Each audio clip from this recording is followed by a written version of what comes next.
ak by mala verejnosť prístup do informačných systémov týkajúcich sa eurofondov,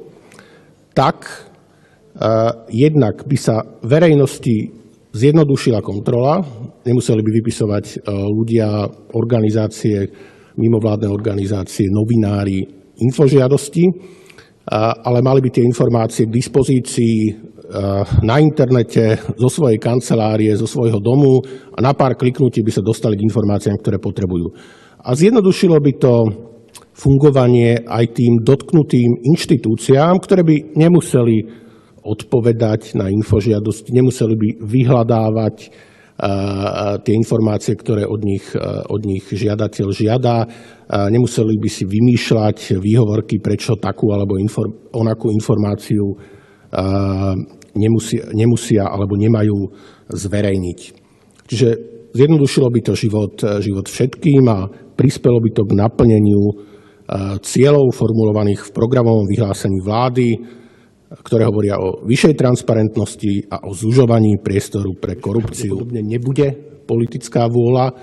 takýto návrh prijať, ale pán podpredseda vlády avizoval, že v priebehu niekoľkých mesiacov príde s väčšou novelou príslušného zákona a je možné, že aj toto je jedna z vecí, ktoré sa tam budú riešiť, tak aj v prípade, že dnes Národná rada v rámci druhého čítania neschváli tento pozmeňujúci návrh, tak vopred avizujem, že budem sa aj naďalej snažiť o jeho presadenie a v prípade, že si ho novozriadený úrad podpredsedu vlády osvojí, alebo teda osvojí si tú myšlienku a v nejak inak naformulovanej podobe to bude presadzovať, tak to budem považovať za pozitívne a takúto zmenu budem podporovať. Pán poslanec Dostál, áno, treba si ale uvedomiť, že systém ITMS napríklad to nie je systém pre verejnosť, je to systém, ktorý slúži na komunikáciu medzi samotnými riadiacimi orgánmi, centrálnym koordinačným orgánom a aj Európskou komisiou priamo. A preto takto jednoducho, ako ste to vy napísali, to možné urobiť nie je, ale ja som prvý, ktorý bude zastávať a prezentovať vyššiu transparentnosť v oblasti čerpania štrukturálnych fondov, lepšiu informovanosť prijímateľov o výsledkoch a tak ďalej. A preto odporúčam a beriem si z toho námet, ktorý ste dali a chcem potvrdiť vaše slova, že v krátkej dobe predložíme novelu zákona o riadení EŠIF, kde budeme prijímať aj ďalšie alebo navrhovať ďalšie ustanovenia, ktoré by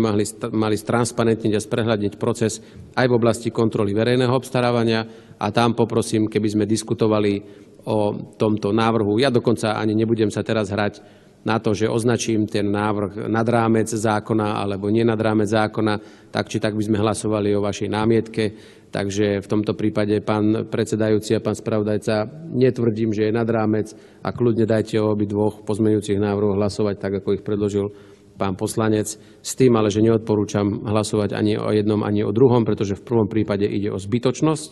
a v druhom prípade to treba doprecizovať podstatne lepšie. A